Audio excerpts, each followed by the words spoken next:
Bom, irmãos, hoje nós vamos continuar a estudar o livro de Deuteronômio e vamos aprender um pouquinho sobre a oração. Antes, porém, de começarmos a ver o texto, eu gostaria de lembrar a vocês desse personagem importante que vai, obviamente, ser a figura central desse texto, que é o líder de Israel, Moisés. E nós sabemos, pelas nossas leituras da Bíblia, que Moisés tinha grande intimidade com o Senhor. O texto de Êxodo, capítulo 33, ele explica isso para nós.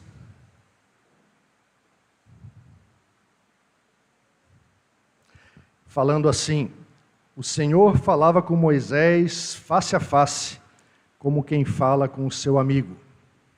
Se você observar na sua Bíblia, você abrir a sua Bíblia e observar o contexto onde essas palavras se encontram, você vai perceber ali que um momento de muita devoção e adoração do povo de Israel, porque comenta que quando amanhecia e quando Moisés se dirigia à tenda da congregação para conversar com o Senhor, todo o povo observava Moisés indo até a tenda da congregação, a tenda do encontro, e se colocava em pé à porta da sua tenda e observava até que Moisés estivesse entrado na tenda e a coluna de nuvem baixava sobre a tenda e Deus estava ali conversando com Moisés, face a face.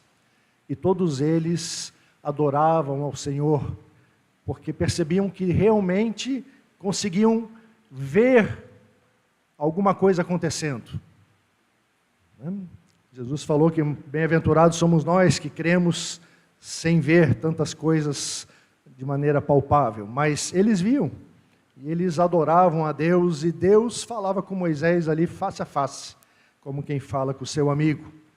Outro texto, depois em Números, vai falar também que o próprio Deus, quando Arão e Miriam se levantaram contra Moisés, querendo questionar a autoridade dele sobre o povo, Deus é quem defende Moisés. Moisés não fala nada, mas Deus defende Moisés, e ele diz: eu falo com ele face a face, claramente e não por enigmas, pois ele vê a forma do Senhor.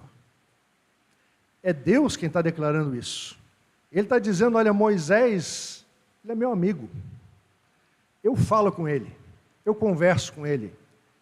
Moisés não era apenas um servo, não era apenas mais um crente, mas era o líder do povo de Deus, alguém que tinha sido chamado para receber a revelação de Deus e transmiti-la a seu povo.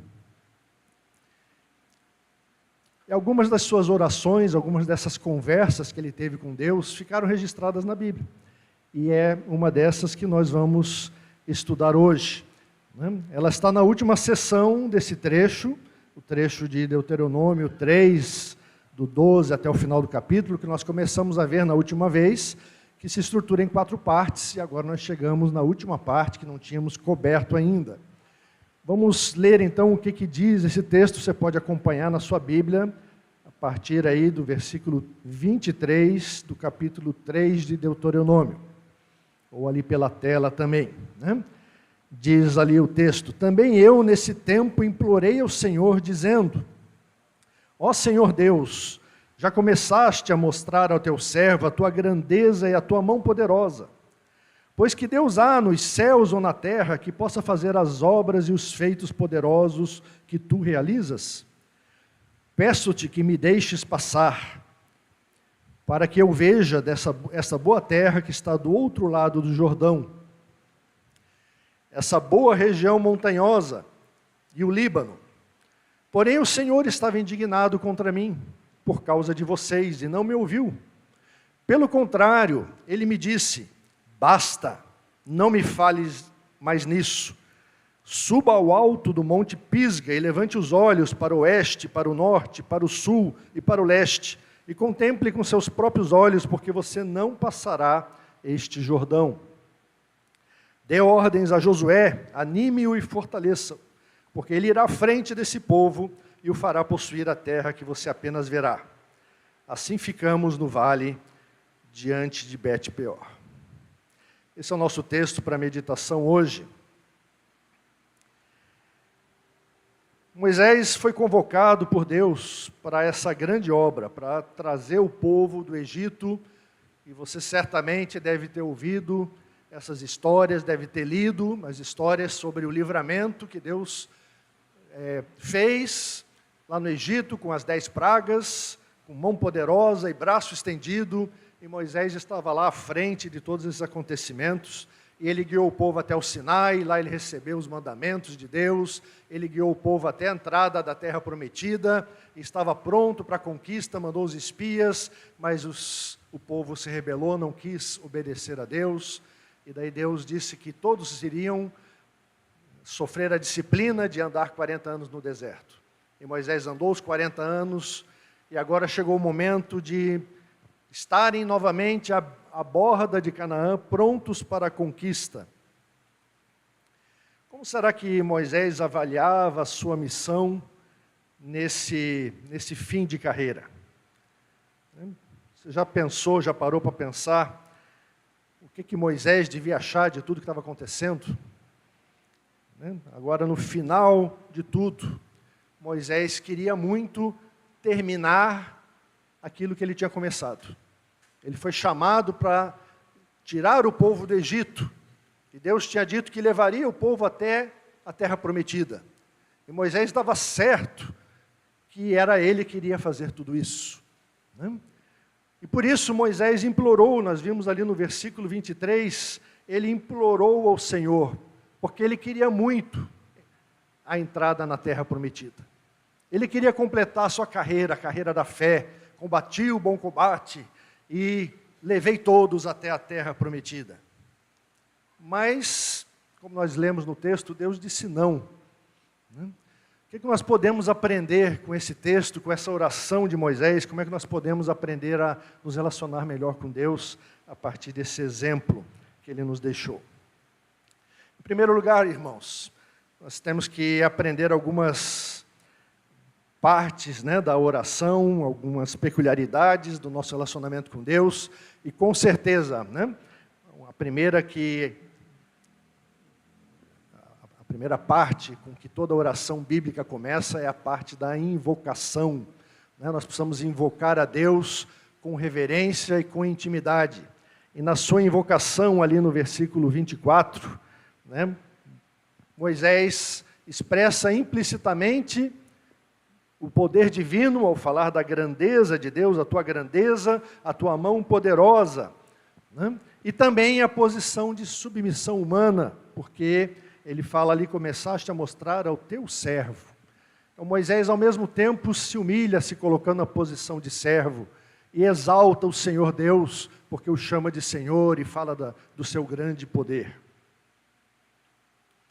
Apesar dessa grande intimidade, apesar de ser alguém que falava com Deus face a face, que via a forma do Senhor, quando Moisés se dirige a Deus, ele se dirige com reverência, com humildade, porque ele está falando com o Senhor do universo, com o Criador, com o nosso poderoso Deus. Então nós precisamos aprender com ele a invocar o Senhor com reverência, com humildade.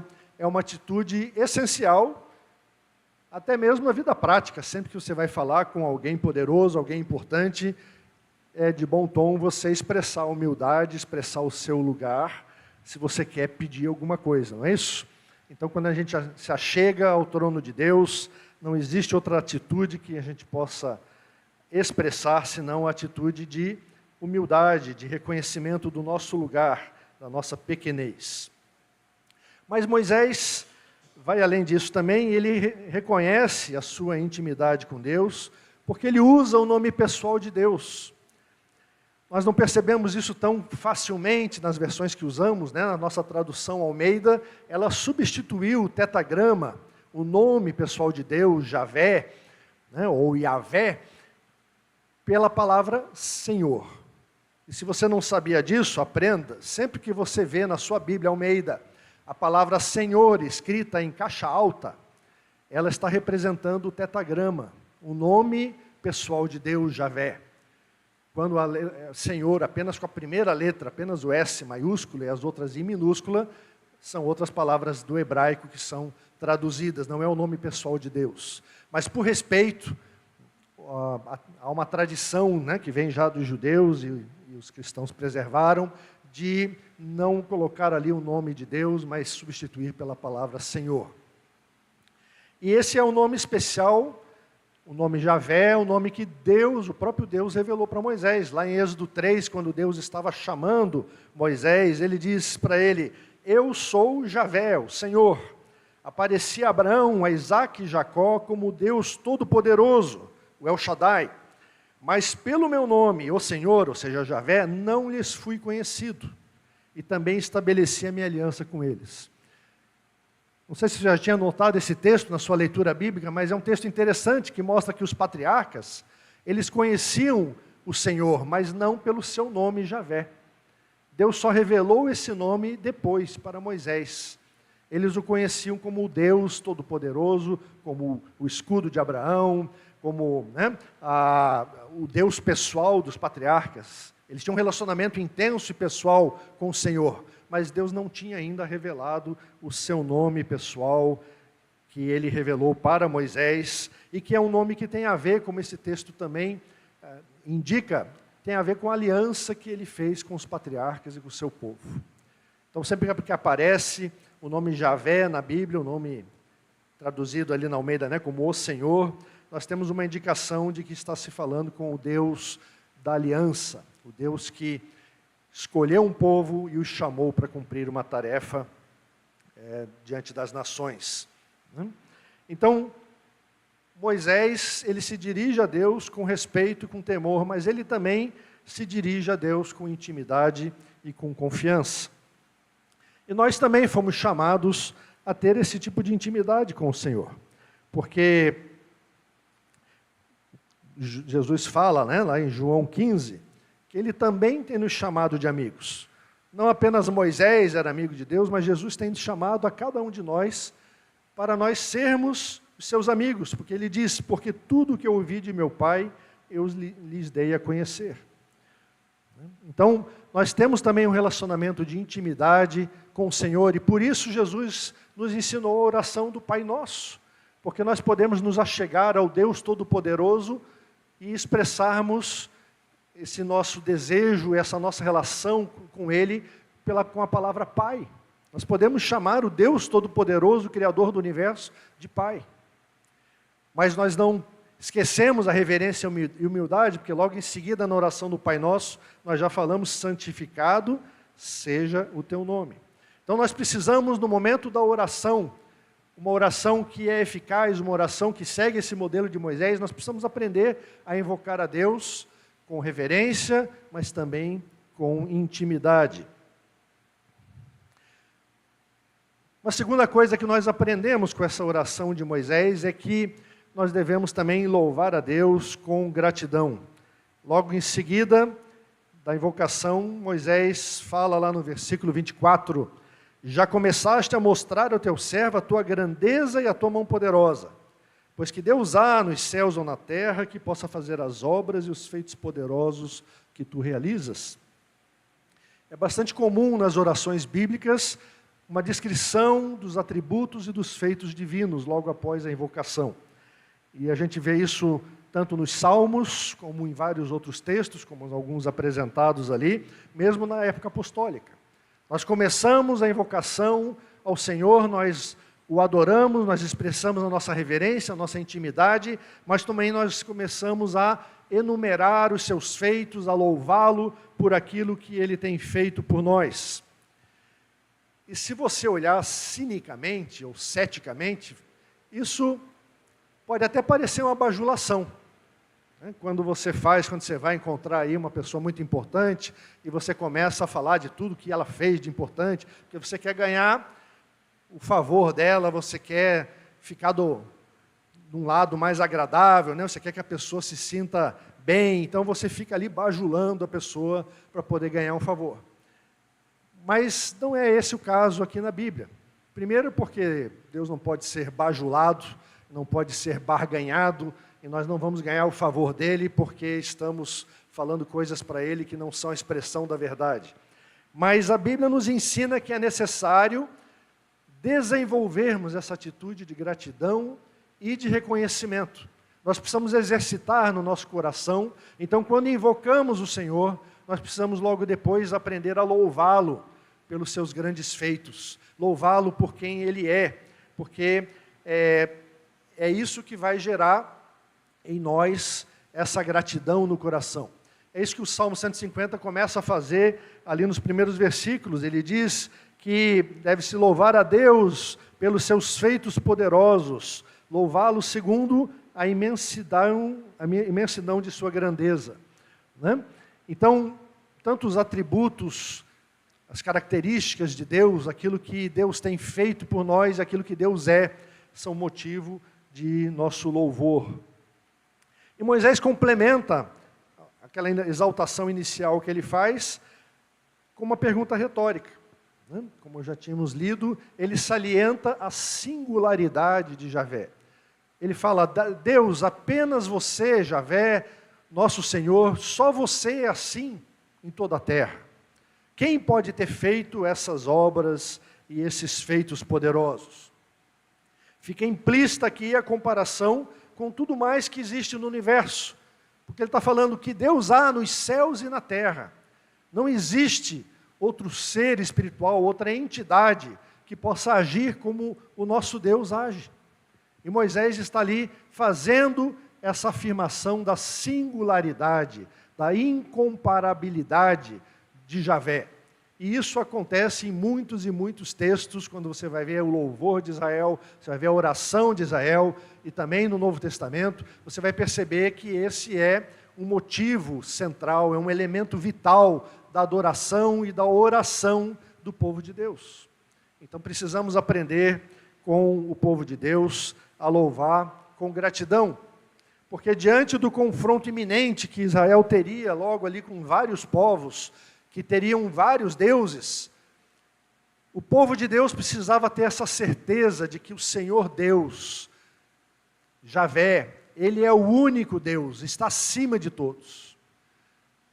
Porque senão eles logo cairiam numa rotina de comparação do meu Deus com o seu Deus.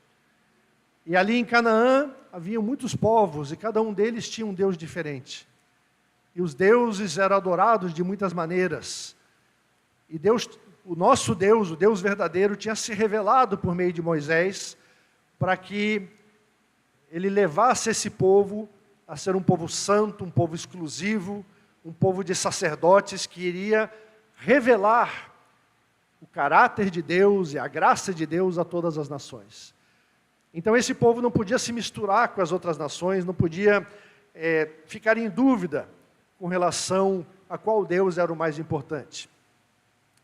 Infelizmente nós sabemos na história de Israel que depois eles não perseveraram. E eles acabaram achando que os deuses dos outros povos eram também importantes. Muitas vezes misturando a adoração e a idolatria a esses outros deuses com a adoração ao Deus de Israel, a Javé, e muitas vezes abandonando completamente Javé e indo seguir esses outros ídolos. Então, nós temos uma história ali bem atribulada no Antigo Testamento, mas é uma afirmação também importante hoje, porque hoje nós também temos muitas opções de adoração. Nós somos criados como seres adoradores e o mundo nos oferece muitas opções, muitos deuses. E se nós não tivermos arraigado no nosso coração essa certeza de que o Senhor Deus é incomparável, o Senhor Deus é o único, nós podemos cair nessa tentação de compará-lo com outros deuses e de acabar adorando outros deuses. Então devemos aprender aí a glorificar a Deus. Podemos fazer isso de muitas maneiras, como temos feito nos nossos cultos. Glorifiquemos a Deus, afirmando que somente Ele é o verdadeiro Deus, o Deus soberano. Somente Ele possui todo o poder no universo. Os outros deuses, as outras opções não se comparam ao nosso Deus. E somente Deus realizou grandes feitos por nós. Nós precisamos não apenas crer nessas coisas, mas nós precisamos também verbalizá-las. Nós precisamos louvar a Deus constantemente. Por isso é importante a nossa participação no culto, quando cantamos juntos, quando lemos a palavra juntos, quando estamos juntos para declararmos conjuntamente como povo de Deus essas verdades e glorificarmos ao nosso Deus. E certamente uma regra importante da oração, que você talvez já tenha aprendido, é que o louvor deve sempre preceder a petição. Porque o louvor vai nos lembrar de tudo aquilo que Deus já fez por nós, daquilo que nós já recebemos, e vai nos colocar na perspectiva adequada e necessária para aquilo que nós pedimos. Nós temos a confiança de que o Deus Todo-Poderoso, que é tudo aquilo que nós declaramos que Ele é, de acordo com a palavra de Deus, e que já fez todas essas coisas por nós, Ele também fará muito mais. E daí você está com o coração na posição correta para fazer a sua petição. Então, em terceiro lugar, nós aprendemos aí com Moisés que devemos pedir com fé perseverante. Ainda naquele versículo, Moisés salienta para Deus que Deus fala, Deus, já começaste a mostrar. E isso deixa também implícito que Deus continuará a mostrar. Moisés sabia que Deus é fiel e poderoso para fazer muito mais do que ele estava pedindo, para continuar a fazer por ele e pelo seu povo muitas coisas mais. E por isso ele apresenta então a sua petição ali no versículo 25. Moisés clama: peço-te que me deixes passar, para que eu veja essa boa terra.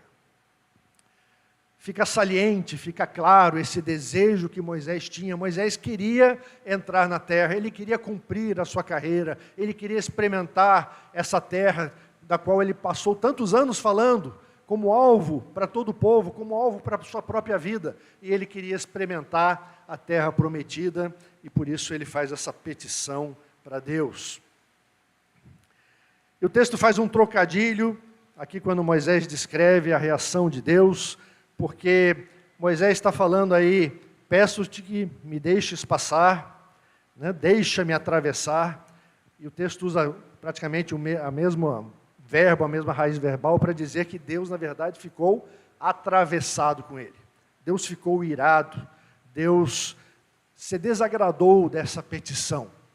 Né? E quando os textos bíblicos usam esse verbo, em geral é um sinal de perigo, né? É uma luz vermelha piscando, não continue nesse caminho, porque a ira de Deus vai se manifestar. Moisés já deve ter tido algumas experiências, ele sabia, né? Ele não era um crente novato, ele tinha visto a manifestação da ira de Deus muitas e muitas vezes, e ele declara então que Deus realmente ficou irado com ele, né? Ficou realmente furioso. E Deus disse, ele fala ali no versículo 26, basta, não me fales mais nisso. Que palavra forte. Já tentou se colocar na posição de Moisés? Moisés estava com 120 anos, 40 anos no deserto, liderando um povo rebelde, desobediente, cansado. Ele só queria entrar na terra prometida e dizer, cheguei, posso me aposentar. E Deus diz para ele, basta, não me fales mais nisso. Parece duro da parte de Deus fazer isso, né? Mas, ao mesmo tempo, a gente percebe implícito nesse basta, que Moisés foi persistente na sua súplica. Ele tinha orado várias vezes por esse assunto, e o texto bíblico da indignação de Deus e da oração de Moisés e da culpa de Moisés é repetido várias vezes ali nos 5 livros do Pentateuco. É uma coisa que ficou marcante, Moisés ficou muito sentido com aquilo que ele tinha passado, né? Com esse grande erro que ele cometeu e com a disciplina de Deus, mas ele persistiu na sua súplica, até o momento em que Deus disse, basta. Tem um outro personagem que nós conhecemos bem lá no Novo Testamento, que Deus também disse um basta. Você já fez essa associação? Foi Paulo, né? Paulo também orou várias vezes para que Deus removesse o seu espinho na carne. Mas Deus disse também, basta. A minha graça te basta. Mas foi um basta. Ou seja, não ore mais sobre isso. Você não precisa ficar pedindo isso, porque eu já decidi qual é a resposta. E quando Deus fala, quando Deus decide, você pode continuar insistindo, mas se Ele falou e revelou claramente para você, essa é a resposta dele. Então nós podemos aprender com Moisés e com Paulo a perseverar na oração, sim, nós devemos insistir, nós devemos suplicar. Muitas pessoas passam anos orando por um familiar, para que se converta, por uma enfermidade para que se cure, para um acontecimento que aconteça na sua vida ou na vida de alguém. E nós devemos perseverar na oração, porque Deus nos ensina assim na sua palavra. Mas existe um momento em que Deus fala basta. Existe um momento em que Ele revela que aquele não é mais o caminho. E nós temos que aprender também a pedir com fé perseverante e a saber também nos submetermos à vontade de Deus, certamente, né? E é esse o ponto principal e o último que aprendemos aqui na oração de Moisés. Temos que aprender a nos submeter à vontade de Deus. Quando nós oramos, é preciso lembrar que a intervenção divina afeta várias outras pessoas, mesmo quando não percebemos isso. Muitas vezes nossa oração é pessoal, se refere a uma questão do seu caráter, a uma enfermidade sua, uma coisa muito particular, e você acha que não vai afetar a vida de ninguém. Mas nossas vidas estão conectadas. E Deus sabe de tudo que acontece.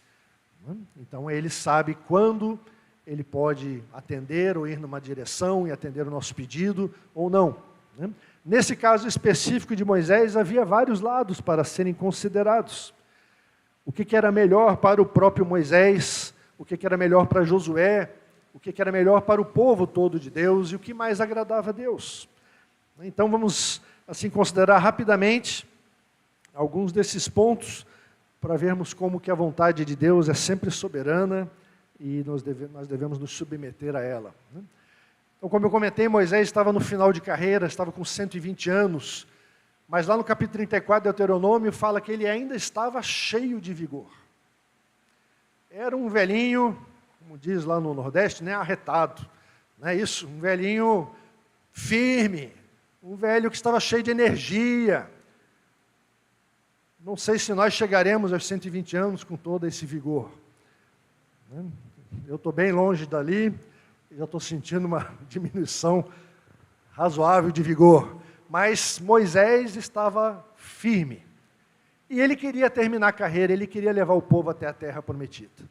Mas nem sempre aquilo que nós queremos, aquilo que nós achamos que é o certo, é aquilo que está na vontade de Deus, é aquilo que é o melhor caminho. Então Moisés, ele agiu certo, ele suplicou, ele orou, mas ele também teve que ouvir o momento do basta de Deus. E Josué? Josué era o líder que Deus tinha escolhido para fazer o povo entrar na terra. O jovem Josué, que talvez fosse jovem lá no comecinho da jornada, né? Pelo menos ele tinha 20 anos para ser contado como guerreiro, para ser um dos espias enviados, antes dos 40 anos do deserto. Então, no mínimo, ele tinha que ter uns 60 agora. Provavelmente ele já tinha mais do que 30 lá no começo, para ser considerado um homem maduro, ele era um dos líderes da sua tribo. Então, bem mais provável que ele tivesse pelo menos aí uns 70. Os estudiosos judeus acham que ele deveria ter uns 82 a 83 anos, porque outros textos falam que Caleb, né, era cheio de vigor também, quando ele chegou lá na terra de Canaã, e estava com 85 anos e foi lá e derrotou gigantes e tomou a cidade de Hebrom. E um texto alguns versículos antes, fala que Josué já era idoso, cheio de dias, mostrando que talvez, ou deixando assim parecer ao leitor, que talvez Josué fosse bem mais velho que Caleb. se ele era mais velho que Caleb. Caleb tinha 40 anos quando começou a jornada no deserto, então estamos falando aqui de uns 82, 85, talvez 90 anos. Essa foi a idade que Deus chamou Josué para começar a liderar o povo. Então nós temos que mudar a nossa regra de aposentadoria, porque a regra bíblica é bem mais séria do que a nossa, que nós estamos achando ruim hoje, né?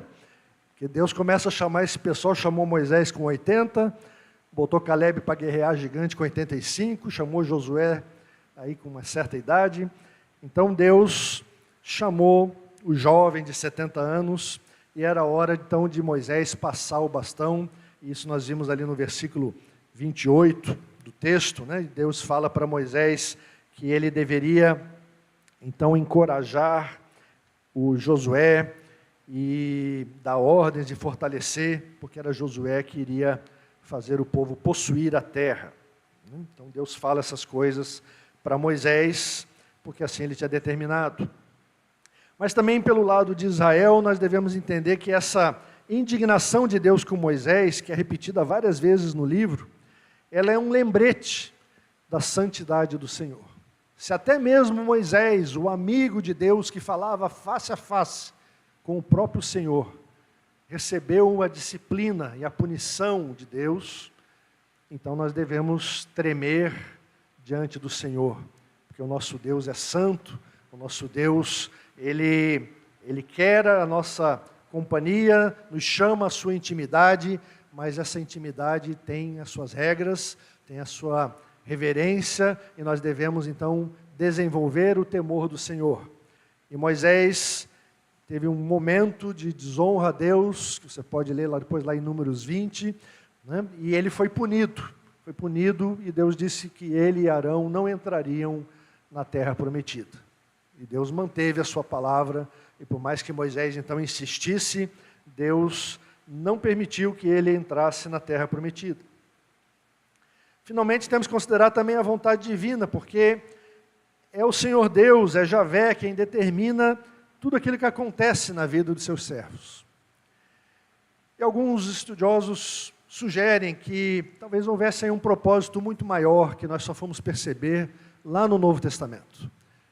Porque o nome de Josué, na verdade, é o mesmo nome hebraico de Jesus no grego. Jesus, ou Yeshua, são o mesmo nome, o nome que significa o Salvador. E pode ser que essa fosse a intenção, ou talvez isso agregasse a tudo aquilo que estava acontecendo, mas Josué, como tipo de Jesus, era aquele líder chamado a levar o povo ao descanso de Deus. Moisés não podia fazer isso, ele levou até a entrada da terra, mas ele representava a lei de Deus. E a lei não pode nos levar até o descanso. Nós precisamos de Jesus. E o Jesus tipificado ali em Josué foi aquele que cumpriu essa missão.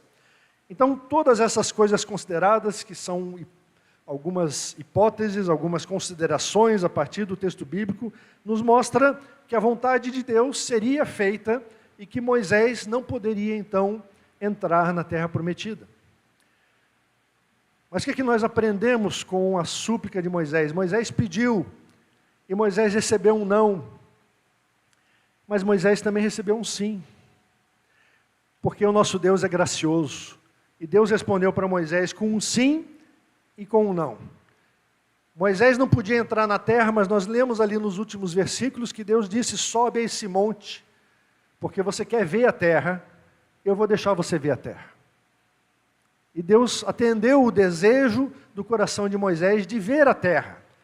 Ele queria ver que nem brasileiro, ele queria colocar a mão, ele queria pegar um pouquinho de terra, né, botar no bolso, porque a gente gosta da coisa mais concreta, a gente não gosta de ver a distância.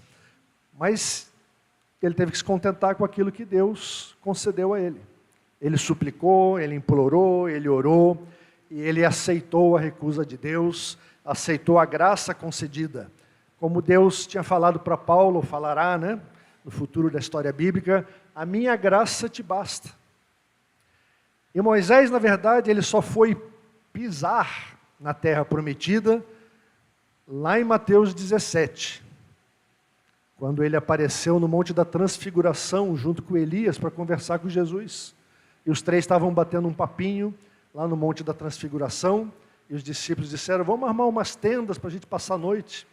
E Moisés não devia estar nem quieto, ele devia estar lá pulando e pisando o máximo que ele podia lá em cima do monte.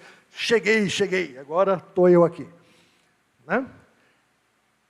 Os planos de Deus são, muitas vezes, difíceis de entender, são complexos, são misteriosos, mas são certamente o melhor que nós temos para a nossa vida. Moisés talvez não tenha entendido tudo aquilo que Deus queria fazer naquele momento da sua súplica, naquele momento que ele recebeu o basta. Mas, ao longo da sua caminhada com Deus, eu tenho certeza que Deus revelou o seu propósito e ele pôde ficar feliz com aquilo que Deus estava realizando na encarnação de Jesus e através do ministério de Jesus. E por isso ele e o Elias foram ali conversar com Jesus e se alegrar naquele momento com tudo aquilo que estava sendo realizado. Então, irmãos, hoje nós queremos aprender um pouquinho com Moisés, aprender sobre a oração eficaz. E por que eu chamo essa oração de eficaz? Se afinal de contas, Moisés recebeu um forte não, pelo menos em parte daquilo que ele tinha pedido. Porque a oração eficaz, irmãos, não é aquela que nos dá o que nós desejamos. A oração eficaz é aquela que conforma o nosso coração à vontade de Deus. Essa é a oração eficaz, essa é a oração que todo crente deve buscar. Lembro que conversamos na última vez sobre o pedido das 2,5 tribos de ficarem do outro lado do Jordão. Deus atendeu aquele pedido, mas não foi bom. Então, o nosso objetivo na oração não deve ser buscar a nossa vontade, buscar o nosso pedido, mas entender a vontade de Deus e conformar o nosso coração àquilo que está no plano de Deus.